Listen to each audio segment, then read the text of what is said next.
c'est la nouvelle Air Max DN8. J'ai vraiment du mal avec cette paire. Du coup, on s'est chauffé et on s'est décidé de prendre les choses en main. On va créer nous-mêmes la prochaine Air Max DN. Et là, je parle pas de bootleg, mais d'une vraie sneakers Nike qui va vraiment sortir. Alors, je déconne, ça n'arrivera jamais. À moins que... Dans quelques jours, c'est le 1er avril. Et si on faisait croire au monde entier que Nike allait encore sortir une nouvelle Air Max DN pour le prochain Air Max Day en 2026? Ouais, c'est pas le poisson d'avril du siècle, vu qu'ils vont probablement vraiment encore nous sortir une nouvelle DN en 2026. Sauf que là, la Air Max DN qu'on va leak, elle ne sortira jamais, puisque c'est la nôtre. Le projet, il est très simple sur le papier. On va designer une Air Max DN, créer des visuels de faux leaks et faire en sorte de propager la fake news un peu partout dans les médias sneakers. Maintenant, l'exécution est un peu plus compliquée. C'est quand même plus facile de drop des Air Hit Reverse Swoosh. Mais c'est pas moins bien, au contraire. Et c'est dispo ce jeudi 10 avril à 19h sur shop.rapiscrew.com.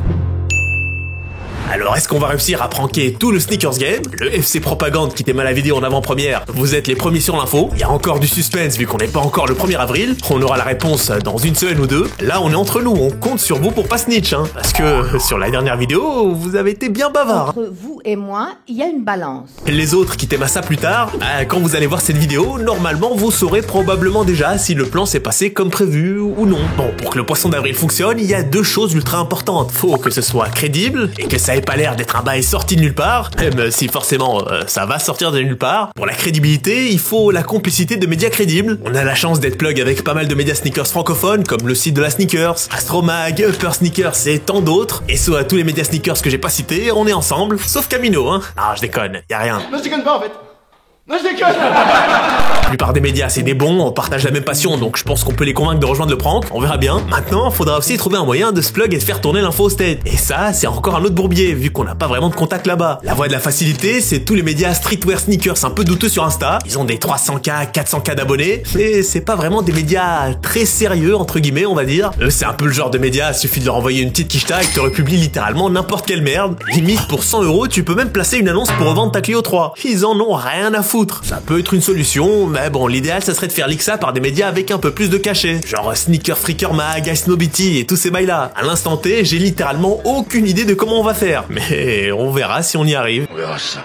Le canal de distribution pour la fake news, on est plus ou moins au clair. Maintenant, le plus important, c'est les visuels qu'on va balancer. Alors on pourrait partir sur des visuels 3D ultra poussés avec des animations et tout, mais en vrai déjà ça prendrait une chier de temps, et on n'a pas vraiment le time pour ça, mais surtout ça serait pas vraiment pertinent vu que c'est censé être un leak. Les vidéos ultra déter en 3D avec des rotations, des jeux de lumière, en général ça arrive bien plus tard, et c'est jamais des leaks, c'est toujours dans la communication officielle de la marque. Non, là on est censé leak l'info un an avant la sortie officielle de la paire, et donc faut pas trop en donner. Les premiers leaks qu'on voit apparaître, c'est soit des mock-ups assez approximatifs faits sur Photoshop, par exemple sur la Jumpman Jack, il y a des books qui l'ont vu au pied Travis, ils l'ont fait à peu près pareil sur Photoshop et l'info a circulé. Le résultat était pas à 100% identique à la paire finale, mais ça permettait plutôt bien de se faire une idée du design de la paire. Les autres types de leaks qu'on voit souvent aussi, c'est des photos prises à l'arrache, souvent aussi détourées à l'arrache sur Photoshop, et ça donne des trucs visuellement pas fous. Genre la TN Nocta. Et déjà qu'elle est assez compliquée de base, la gueule des photos, elle l'aide pas trop, hein. L'avantage là, c'est qu'on n'a pas le temps de faire des visuels de ouf, parce qu'au moment où je vous parle là, on est déjà le 21 mars, il me reste que 10 jours, mais on en a surtout pas vraiment besoin pour que ça reste crédible. Et donc on va plutôt essayer de créer un genre de mock-up assez photoréaliste en vue de côté, un peu comme ce qu'on avait pu voir pour la Travis. Je pense que ça devrait faire l'affaire. Tout ça, c'est la partie facile. Imaginez le prank. Mais maintenant, faut quand même pondre une nouvelle Air Max DN. Chez Nike, ça prend des mois, voire des années. Nous, on n'a pas besoin d'en faire autant, vu que ça va jamais sortir, et du coup, on doit plier ça en quelques jours.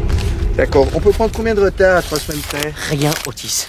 C'est impossible à tenir. Ça, c'est clair. Pour moi, faut que le bail soit assez bizarre pour qu'on s'arrête dessus et qu'on en parle, mais faut pas non plus que ce soit trop chelou et qu'on capte direct que c'est un poisson d'avril. Parce qu'il y aura un gros indice quand même, la date de publication. Si on commence à faire un bail lugubre généré par IA, ça va se voir, et ça risque de pas du tout être pris au sérieux. Donc il faut quand même un scénario réaliste. Et on a de la chance, on est la chaîne Sneakers numéro 1, on connaît très bien l'histoire de Nike, et elle se répète assez souvent, donc je vois exactement ce qu'on devrait faire. Dans les années 80, quand ils ont créé la Air Max One avec la bulle d'air visible, ils ont refusé le premier design de Tinker Hatfield, la Air Max Zero, pour lui imposer une silhouette plus ou moins déjà existante. La raison, on ne doit jamais trop innover. La bulle d'air visible, c'était déjà assez nouveau, il fallait pas en plus rajouter une silhouette bizarre auquel le public n'était pas habitué. Ça faisait trop d'un coup. C'est pour ça que la Air Max One n'a pas été la Air Max Zero qu'elle devait être, mais juste un léger remake des silhouettes de l'époque comme les Nike V-Series avec la fameuse bulle d'air visible en plus. Alors ça, c'était vrai pour Nike dans les années 80, mais croyez pas que ça a changé aujourd'hui. Regardez la Air Max 1000, leur première sneakers avec la technologie d'impression 3D. Plutôt que de partir sur des silhouettes improbables dans le style de toutes les paires imprimées en 3D ultra chelou, vu toute la liberté que nous offre l'impression 3D, eux, ils ont décidé de faire littéralement une Air Max One, avec des lignes plus dynamiques et une impression de mouvement, mais sinon, c'est clairement une Air Max One en impression 3D, quoi. Ah, c'est exactement ce qu'on va faire. On va implémenter une nouvelle technologie et revisiter un design déjà existant. La dernière Air Max DN, c'est la DN8 parce qu'elle a 8 bulles d'air. Et ben nous, ça sera la Air Max 3 DN. Parce que, vous l'aurez capté, on va mixer la technologie DN à l'impression 3D. Ça sent bon cette histoire. Bon, c'est bien, on sait le type d'image qu'on doit créer, on sait plus ou moins où on doit réussir à bazarder les images pour diffuser la fake news, et surtout on a déjà un concept qui me paraît plus que cohérent si ça sort. Enfin du moins, c'est pas un concept complètement délirant. Il reste plus qu'à faire la partie la plus délicate. Parce qu'on a beau être très nombreux à vanner Nike sur leur nouveau design, on est un peu moins nombreux à être capable de faire mieux, ou au moins aussi bien. Et du coup, on passe à l'étape principale, et je dirais même primordiale, designer la paire. On y va. Directement, allons-y.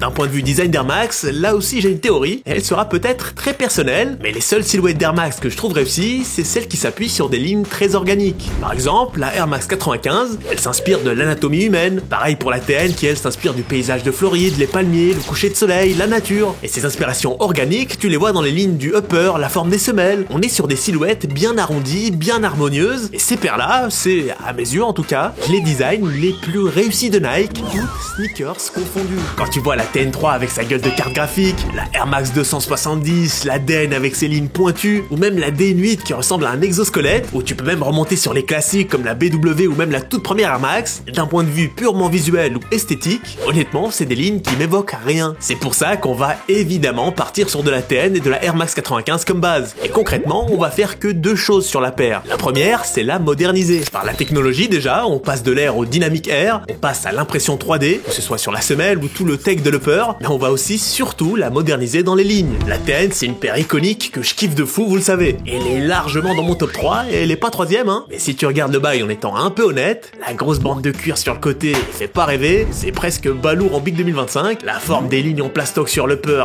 le bail on dirait un millefeuille, c'est un peu comme les formes de Splash Nickelodeon de la TN7, si on est objectif, ça c'est mal vieilli quand même, hein. On est juste habitué, mais tu sors ça aujourd'hui, évidemment c'est plus du tout dans l'air du temps. La deuxième chose qu'on va faire sur cette TN, c'est la dynamiser. Parce que si tu remarques, la paire fait un peu trop statique. Pour ceux qui captent pas ce que je veux dire, suffit de voir la Air Max One classique et la comparer à la nouvelle Air Max 1000. T'as l'impression que les lignes ont été étirées vers l'arrière pour donner une impression de vitesse à la paire. Pour les boucles du fond de la classe, c'est un peu comme le ballon de foot dans Olive et Tom. À l'arrêt, il ressemble à ça. Quand il se fait shooter, il ressemble à ça. C'est un truc que t'as souvent sur les voitures de sport comparé aux voitures classiques. Les lignes sont plus élancées. Et même quand le gamos est complètement à l'arrêt, t'as l'impression qu'il va vite. Ça, c'est ma fusée en Et ben on va faire la même chose sur la TN pour la transformer en notre 3DN. Et c'est d'autant plus logique que DN ça veut dire dynamique à la base. C'est logique. Le premier sketch concluant il ressemble à ça, et honnêtement je pense qu'on a déjà fait 80% du taf. Dans un vrai processus créatif chez Nike par exemple, t'es censé sortir plein de versions, en valider certaines, en dégager d'autres, faire différentes itérations en prenant ce qui marche sur certaines paires et les mélanger à d'autres, enfin bref. Normalement c'est plus long et plus complexe, mais on va s'arrêter là, hein, c'est déjà bien. Sur papier c'est compliqué de visualiser, heureusement on a la chance d'être dans le turfu et que l'IA existe, il y a pas mal d'outils qui permettent d'avoir une version photoréaliste du design sans trop d'efforts, et c'est plutôt convaincant. Il y a certaines lignes à revoir, notamment l'arrière de la paire qui est à modifier, parce que d'un point de vue purement théorique sur le respect des lignes des forces, ça marche pas, mais dans l'ensemble, j'aime bien l'idée. Je vous explique grosso merdo les pistes de réflexion. Sur la semelle, on a exploité les bulles d'Ardennes, un peu comme sur la DN8. Eux, ils ont repris les silhouettes d'élans de requin de la Air Max 96, et ils ont rajouté la bulle d'air au bout pour transformer des lignes qui évoquaient des élans de requin en un espèce de délire météorite. En gros, si tu t'aimes bien, il y a cet aspect de boule qui tombe du ciel. On a un peu la même idée sur les bulles d'air au niveau du talon sur notre semelle, ça pousse le côté dynamique du design, ça permet aussi de jouer avec des lignes très organiques sur la semelle, ça va même plus loin que ce que Nike a l'habitude de faire, on est même presque sur du langage design à la Yeezy sur certaines formes. Pour la shape globale de la paire, on est quand même un peu plus balèze que la DN8, que je trouve un peu trop plate perso. Là on est dans un mix entre une TN boostée au stéro et une Octa Hot Step 1. On reconnaît assez facilement l'inspiration de la semelle de la TN, mais un peu moins celui de l'upper. En gros, on a revisité les lignes de Air Max 95 avec des jeux de relief comme sur la Nocta Hot Step 2, ça accentue accentue l'impression de mouvement. Il y a un jeu de sculpture sur les lignes et ça fait aussi référence aux lignes thermocollées de la TN. L'idée là, c'était d'exploiter le côté impression 3D. Et en vrai, si je devais résumer la paire, c'est un mélange d'Air Max, de DN et de Nocta à la sauce impression 3D futuriste et très organique. C'est un peu la spéciale de Nike, remixée des classiques. Et là, on se retrouve avec une paire lifestyle qui donne l'impression d'aller vite, comme on aurait voulu faire pour une chaussure de running, tout en ayant un bail qui est clairement pas fait pour courir. Sans mauvais jeu de mots, on a conservé le plus possible l'ADN de Nike avec cette DN. Bon, il y a quelques éléments un peu hors piste et aussi quelques éléments qui ne vont pas forcément vers où Nike veut aller en ce moment, j'ai l'impression. Par exemple, le gros swoosh sur le côté. Sur les derniers modèles un peu hype, ils ont plutôt tendance à le placer le plus discrètement possible. Mais bon, voilà, on a la paire avec un visuel qui fait leak crédible. Maintenant, faut propager ça un peu partout. Le leak, ça sera un bail du genre Nike va sortir une nouvelle Air Max DN imprimée en 3D au prix de 500 €. Il y a le design et le concept qui est crédible. Il y a le prix qui devrait faire parler normalement. Et si on arrive à ameuter assez de médias, normalement, la sauce devrait prendre. L'avenir nous le dira. Ça va être bien. Ça va aller très bien même.